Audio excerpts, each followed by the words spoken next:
السلام علیکم ورحمۃ اللہ۔ دوستو، آپ سب کا خوش آمدید ہے۔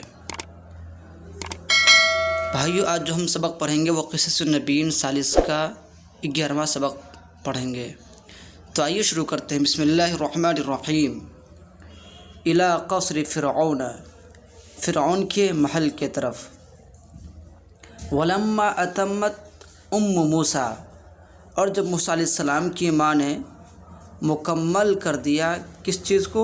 رضاعتہ، اس کی مدت رضاعت کو، یعنی موسیٰ علیہ السلام کی مدت رضاعت کو جب موسیٰ علیہ السلام کی ماں نے مکمل کر دیا، ردت کا فاعل موسیٰ، موسیٰ علیہ السلام کی ماں ہے، اور ہو کی ضمیر موسیٰ علیہ السلام کی طرف، تو موسیٰ علیہ السلام کی ماں نے ان کو محل کی طرف لوٹا دیا، محل بھیج دیا۔ ونشأ موسیٰ، اور موسیٰ علیہ السلام پروان چڑھے۔ نشأ ینشأ، نشأن کے معنی آتا ہے پروان چڑھنا، نشو نما پانا، پرورش و پرداخت ہونا۔ ونشأ موسیٰ فی قصر الملک، موسیٰ علیہ السلام پرورش پائے فی قصر الملک، بادشاہ کے محل میں۔ کما ینشأ، جیسا کہ پروان چڑھتے ہیں، پرورش پاتے ہیں، بڑھتے ہیں، ابناء الملوک، بادشاہوں کے بیٹے۔ ابناء الملوک کے معنی بادشاہوں کے بیٹے، بادشاہوں کی اولادیں۔ وہکذا، اور اسی طرح زالت، زال یزال زیلن، زائل ہونا، ختم ہونا، من قلب موسیٰ، اسی طرح موسیٰ علیہ السلام کے دل سے ختم ہو گئی کیا؟ محبت الملوکی، بادشاہوں کی ہیبت، بادشاہوں کا روب و دبدبہ۔ والاغنیاء، اس کا عطف کر لیں گے، ومحبت الاغنیاء، جملہ کو سمجھیے، محبت الاغنیاء، اور اسی طرح مالداروں کی بھی ہیبت ختم ہو گئی۔ تو اب ترجمہ کریں گے، اسی طرح موسیٰ علیہ السلام کے دل سے بادشاہوں اور مالداروں کی ہیبت اور روب و دبدبہ ختم ہو گیا۔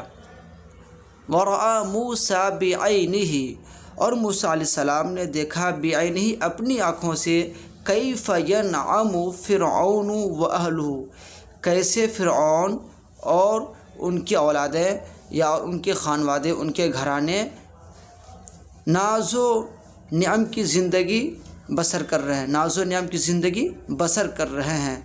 وکیف یشقی بنو اسرائیل، شقی یشقی، شقاء کے معنی محروم رہنا، اور کیسے محروم رہ رہی ہے بنی اسرائیل، کیسے بنی اسرائیل محروم ہیں۔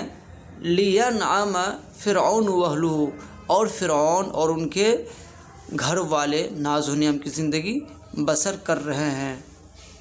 وکیف یجوع بنو اسرائیل، اور کیسے بنی اسرائیل بھوکے رہ رہی ہے۔ لتشبع دواب فرعون، اور فرعون کے چوپائے شکم سیر کی زندگی بسر کر رہے ہیں۔ وکیف یعاملون، وکیف یعاملون، اور کیسے وہ لوگ بنی اسرائیل کے ساتھ معاملہ کر رہے ہیں۔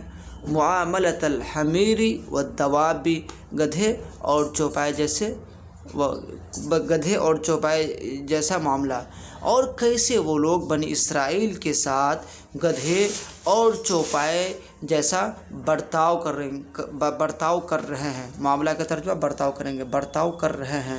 وکیف یستخدمونہم، اور کیسے وہ لوگ ان سے خدمت لے رہے ہیں، ان سے کام کروا رہے ہیں۔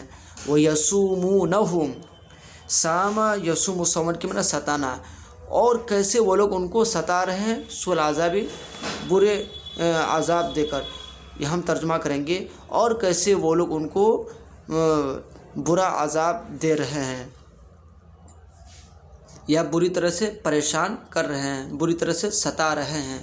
وکان موسیٰ یری ذلک، موسیٰ علیہ السلام اس کو دیکھتے تھے، ذالک، ان تمام چیزوں کو، ان تمام باتوں کو دیکھتے تھے، صباح مساء، صبح اور شام، صبح کے معنی صبح، مساء شام، صبح و شام کو موسیٰ علیہ السلام اس چیز کو دیکھتے تھے، وَيَسْكُتُ اور خاموش رہتے تھے۔ سکت یسکت سکوتاً کے معنی خاموش رہنا۔ ولیکن کان موسیٰ اور لیکن موسیٰ علیہ السلام تو یغیظہ ذالک، یہ چیزیں موسیٰ علیہ السلام کو غصہ دلاتی تھی۔ یہ چیزیں، یہ باتیں غاظ یغیظ غیظاً کے معنی غصہ دلانا، ذالک یہ چیزیں، یہ باتیں موسیٰ علیہ السلام کو غصہ دلاتی تھی۔ وکیف اور کیسے، لا یغیظہ اہانت قومہ و اسرتہ، قوم کی، اپنے قوم کی اہانت، اپنے قوم کی تذلیل اور اپنے خاندان کی اہانت ان کو غصہ نہیں دلاتی۔ اور کیسے، لا یغیظہ موسیٰ علیہ السلام کو غصہ نہیں دلاتی، اہانت قوم ہی، اس کی قوم و اسرت ہی اور اس کے خاندان کی اہانت، تذلیل و تحقیر۔ وہم ابناء الانبیاء جبکہ وہ نبیوں کے بیٹے تھے، وہم ابناء الکرامی جبکہ وہ معزز اور شریف لوگوں کے بیٹے تھے۔ وما ذنب بنی اسرائیل اور بنی اسرائیل کا گناہ کیا ہے؟ الا انہم لیسوا اقباطا، قبط جمع اقباط، قبطی، جس کو فرعون ایک اپنی قوم تصور کرتا تھا اور اس کو بنی اسرائیل سے علیحدہ تصور کرتا تھا۔ کیا اس لیے کہ وہ لوگ قبطی نہیں ہیں؟ الا انہم من کنعان، کیا اس لیے کہ وہ لوگ کنعانی ہیں؟ ھذا لیس بذنب، یہ کوئی گناہ نہیں ہے۔ ھذا لیس بذنب، یہ کوئی گناہ نہیں ہے۔ آپ لوگ سبق دیکھ لیجیے گا، یاد کر لیجیے گا۔ اوکے ٹھیک ہے، اجازت دیجیے، السلام علیکم۔